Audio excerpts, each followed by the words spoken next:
Hi guys, it's me George, and today I wanted to do a video on daily practices. Now, this isn't going to be as long or as large as my recent video. That was a lot, but I wanted to touch briefly on that and kind of talk about some personal experiences and just some thoughts, really. It's not an information necessarily video, but I wanted to talk about daily practices and where that falls within the line of the folk practitioner and a person that may have old craft or trad craft lineage or hereditary craft lineage and where that kind of stands. Because I definitely feel that that falls perhaps a little bit different when concerning our particular sort of area of witchcraft or folk magic or cunning craft, as of compared to a lot more modern day witches.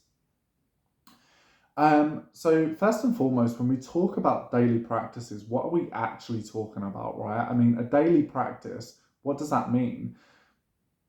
We can't, as practitioners, practice hands-on operative magic every single day unless you do that for a career, unless you do that as part of your living. And there are some people that make literal livings as a village witch, as a wayside witch.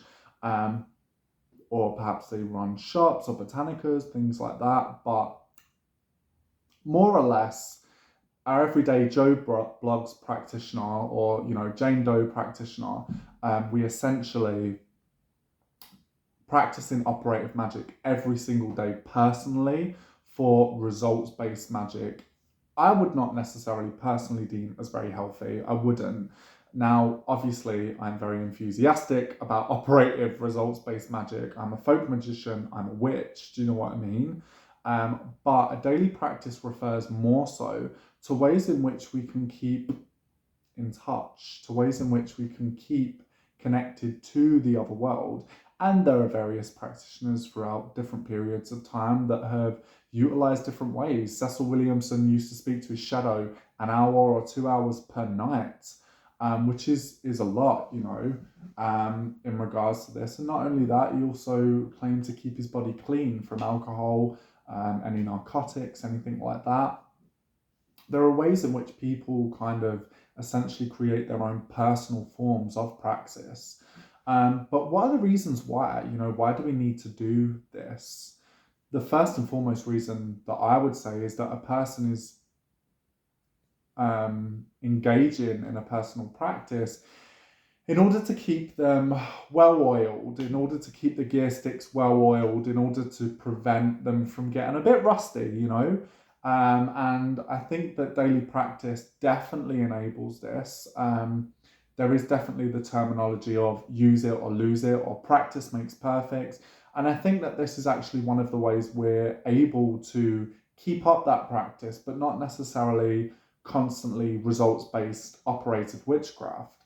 The other part of it is maintaining that connection from this world to the invisible world. It's maintaining that established relationship and feeding it. And even if you're not necessarily giving offerings every day, just that sacrifice of your awareness is enough. Just that sacrifice of your acknowledgement to the spirits is enough. Whether or not that's getting up every single day and looking at the mountains outside your window and saying, "Morning, spirits," meaning morning, spirits of the land. Whether or not it's greeting good morning to your ancestral altar every morning, whether or not it's saying hello to familiar spirits, or perhaps giving a single glass of water to the spirits every day, or perhaps even deities for some more pagan practitioners of tradcraft. It doesn't matter. What matters is that you yourself are allocating that time out of the day.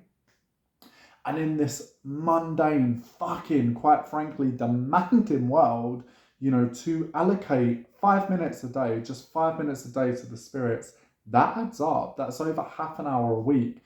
That's over 2.5 hours a month that you are giving to the other world, that you are sacrificing to the other world in a mundane physical world that can be so demanding, that does require our attention quite a lot, So to literally give just 5 minutes of your time a day adds up, perhaps even 10 or 15 minutes. that way more adds up, you know. And I hope I've got my maths right, by the way. I'm kind of dyscalculate, so that might not work. But there it is. My point being that you are taking that time out of your day to sacrifice it to the spirits. And that is one of the ways in which, when you do a work in, your familiars will be like, oh, she knows us. She sacrifices every day 5 minutes. She says hello to us every day. Yeah, of course we're going to help her out. Do you know what I mean?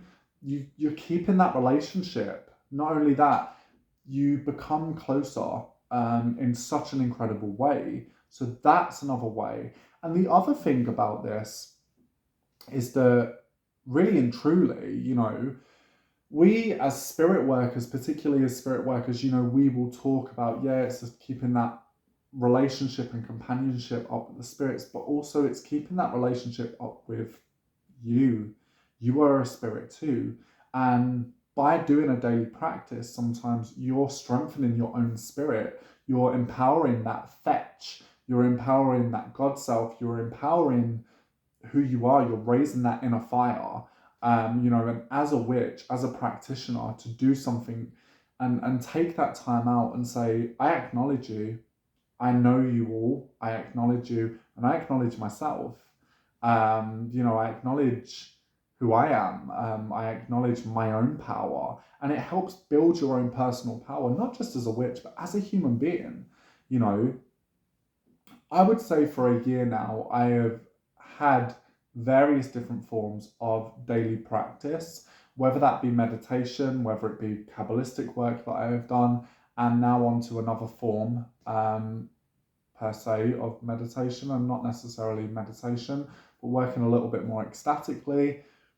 I would say that by doing these daily practices, not only as has it actually become part of my life, like I couldn't not now imagine not I couldn't not imagine now not doing a daily practice, if that makes sense. Like, that would be really strange to me. That would be like not going to the gym over 4 times a week. It would just feel strange because it's part of my routine, it's part of my structure. But not only that, it keeps me sane. I've realized it's actually a part, you know, meditation as well. Just 10 minutes out of my day to take a breather, and to take that time aside to give my awareness to the spirits, but to give my awareness back to myself. Because in this day and age, you know, things get fucking crazy, guys, you know. So I think just mentally, it's also important for someone, especially meditation. I think that the world would be a triple times a better place if everyone meditated. I really do. Um, and I think that there are different ways in which we are able to establish a daily practice. Before I go into different ways, one of the other things I want to mention is that actually, you know, when we talk about daily practice as well, it not only does all these things mentioned previously, but also creates a lot of omens and synchronicities, because you are more open up to that world. Opening up to that world has become a a norm. It's become the norm to be open to that world. It's become the norm to have acknowledgement to that world. And by saying every day, I am listening, they're talking. If you take that time out of your day and you say, I am here, I am giving my acknowledgement, I am giving my awareness, as a sacrifice to you, I am listening. They will talk back. Guarantee you, they will talk back. Whether it's your familiar spirits, your allies, your ancestors, the land wights, or the spirits of the land, or even just your own fetch, even just having more premonitions, even just having lucid dreams, prophetic dreams, even just that, I guarantee you, you will start to notice a difference. I can't give a time frame because I feel like everybody is different, but I think especially for those wanting to open themselves up in order to have the ability to sense the spirit world and to see the spirit world more prominently, hands down, I would 120% recommend a daily practice in your life. There are so many different ways that a person can engage a daily practice. I definitely think that when it comes to the Cunning craft coven, or when it comes to the Tradcraft coven, Tradcraft lineage, it can be a little bit different compared to other forms of witchcraft, because I think that other forms of witchcraft, not all of them, have employed other influences, perhaps a lot of Eastern influences within their practice. I'm not necessarily saying there's anything wrong with that. I'm not saying there's anything right with that. I'm just stating that that is actually something that does happen, that I have seen quite a lot of, and a couple of friends have made mention of this as well. And I think for traditional witches, or for people that practice British folk magic, we want to try and remain as kind of, some people want to remain as historically accurate. Some people don't care. Some people are like, as long as I forge that connection. Me personally, I'm kind of at the second now. However, the practices I do daily are based on folklore, are based on lore, and are based on poetry, older versions of poetry, older versions of lore, older bodies of influence, and folk magical influence. So this can be different. The Nameless Art Conference, many, many years ago, a really lovely man, a toad witch, I believe, told me that he would actually engage in meditation every day. But he said that, we think of meditation of sat there and just closing our eyes, sat cross-legged in almost like a lotus position and all this kind of thing. He was like, but meditation doesn't have to be just still. Meditation can be static, it can be moving. And so when I walk through the land with my stang, and I literally walk around the land, and I go for my daily 10-minute walk, that's my meditation. I zone out and the spirits of the land come to me. That's the way in which we can do that. For those of us that don't have the privilege of having the woods on our doorstep, there are other ways. Meditation is one, and I'm not going to lie, meditation is something that I have incorporated into my own practice. It's something that's actually benefited my practice greatly. So that is a part of it. But, not only that, there are different forms. For instance, many years ago, I'd done a really interesting workshop with Theo Gede Palmer, and they taught an incredible technique known as the triple soul alignment, which is very prominent within the Fairy Anderson tradition of Oldcraft. For those of you that are interested within that, definitely have a look, and it has influences and links to the Three Cauldrons of Posey, which is an old poem, an old Celtic Irish poem, I believe. That's off the top of my head, so forgive me if I got that wrong. But I would definitely have a look at that. Lorelei Black on Blade and Broom has done a fantastic video on triple soul alignment on two. And that is something that you can do daily. That is something that you can align daily. And that is quite an ecstatic practice. And it is a practice that has come from that particular line. However, within the Fairy Anderson tradition, I'm not an expert on it at all. But I do know that they do employ different influences, in which some people are comfortable with that, some people are not so much comfortable with that. But the triple soul alignment, the three cauldrons, that is something that a practitioner can engage on, and it takes minutes. It really does. Other practices as well can even be just offerings, even just giving offerings, even if it's just an offering of your acknowledgement, waking up in the morning every day, morning spirits, looking at a place that you have, perhaps it's fetishes. Wow, I can't say that. What is wrong with me? Fetishes. Yeah, fetishes. Oh God, that sounds weird to say. On your altar, vessels for your familiar spirits. Say hello, say good morning, say good night before you go to bed. It can just be that. Giving a glass of water to your ancestors to quench their thirst can be something that can be done as a way of daily practice. And, really and truly, when we think about this is something that can be employed and can be so simplistic, but for a practitioner can be something that is of great benefit and can be incredibly deep and meaning for a practitioner. not only does it help keep that relationship and connection to the other world secure, um, keeping it constant, keeping it reciprocal, rather than just calling them up saying, I want this, here's some food, I want this, here's some food. Actually being able to be like, every day, whether it is a physical offering or an offering of your acknowledgement.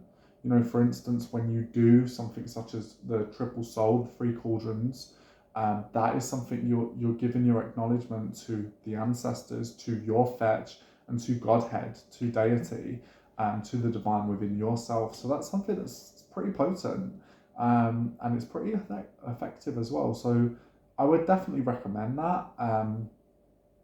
But some people have worked with the witch's ladder as a way of using that as a meditation, almost similar to a rosary. Perhaps having the feather, creating a chant, things like that. Some people have daily prayers. Robert Cochrane said that, you know, make all ritual prayer. Again, off the top of my head, apologies if I have got that wrong, but the idea that making prayer a part of ritual, you know, making that part of a ritual, whether it's a daily prayer, it can be anything, but daily practices I really feel can benefit a person's practice, and they don't have to be demanding. You know, you don't have to sacrifice large amounts of offerings and time all, every day. Even just 5 minutes, even just a quick hello is something you can do daily. You know, you can go to an altar, you can go to your hearth, and you can say to my ancestors, to my familiar spirits, to the spirits of the land, I give you my awareness and I say hello, and I am listening and I am here. That in itself is one of the most effective things I think a person can do. If they keep that up consistently, is highly effective, because within the past year, I'm not going to go too much into it, but the omens and the synchronicities and the signs have been beyond, have been incredibly beyond. And it is something that I feel like without taking that time to go into the other world, whether it be 5 minutes a day, it doesn't matter, because a witch is a witch. You know, there's no changing a witch. If you are a witch, it's like having brown eyes or black hair. It's just a part of who you are. And when you take that 5 minutes, for 5 minutes, you go back to who you are. You go back to you. You strip away all the shit, the hustle and bustle, the unnecessary shit sometimes. And for 5 minutes a day, or 10 minutes a day, or 15, it doesn't matter. You take that time to go back to you as a being, as a witch, as a person, as an entity, as a weaver of fate. And yeah, I'm going to stop talking. I hope this video was beneficial. I hope this video was helpful. And I hope you guys have a lovely day. Peace.